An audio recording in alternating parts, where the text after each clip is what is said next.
Sino ang nag-utos na patayin si Andres Bonifacio? Sino ang nagpapatay kay General Luna? At sino ang nanawagan sa mga Pilipino na sumuko sa mga Hapon? Iisang pangalan lang ang sagot sa tatlong tanong na yan at siya ang ating kauna-unahang Pangulo ng Pilipinas. Si Emilio Aguinaldo, unang Pangulo ng Pilipinas. Nagdeklara ng kalayaan noong ika-12 ng Hunyo, 1898. Sa eskwelahan, bayani siya. Ganun ang sinabi sa atin. Pero ang mga hindi sinabi sa atin, iyon ang kwento ngayon. Si Andres Bonifacio, ang Supremo, ang nagtatag ng katipunan, ang apoy ng revolusyon. Pero nang tumaas ang kapangyarihan ni Aguinaldo, kinasuhan niya si Bonifacio ng pagtataksil. Isipin mo yan, ang taong nagtatag ng kilusan. Siya pa ang inakusahan ng pagtataksil sa loob ng kilusang siya mismo ang lumikha. Noong Mayo 10, 1897, sina Andres at Procopio Bonifacio ay pinabaril sa bundok ng Maragondon. Sinabi ni Aguinaldo, pinardona raw niya sila. Pero ang mga general niya ang kumilos para ipatay ang magkapatid. Walang investigasyon, walang naparusahan,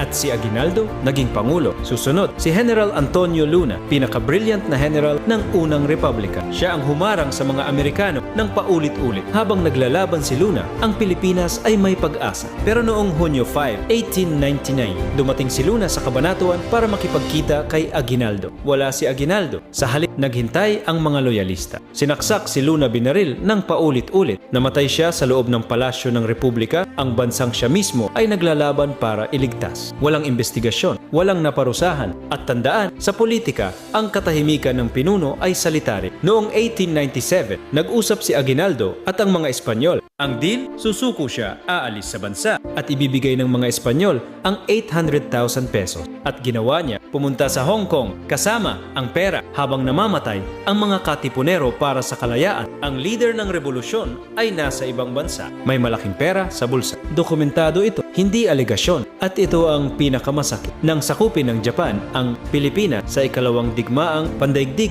nanawagan si Aguinaldo sa radyo para makiisa ang mga Pilipino sa mga Hapon habang namamatay ang mga sundalo sa Bataan. Ang unang Pangulo ng Pilipinas ay nagsasalita para sa kaaway. Traitor ba? Si Emilio Aguinaldo. Si Bonifacio patay. Si Luna patay. Ang Pilipinas ibininta sa Kastila. Inialay sa Hapon. At siya nabuhay hanggang 70 at 4 na taong gulang, namatay ng maayos at nakalimbag pa ang pangalan niya sa ating pera. Ito ang pinakamalaking trahedya ng kasaysayan natin, hindi ang mga namatay na bayani, kundi ang mga nabuhay na taksil na naging bayani sa ating mga libro. Iyan ang katotohanan. Ikaw ang humusga. Salamat sa pakikinig.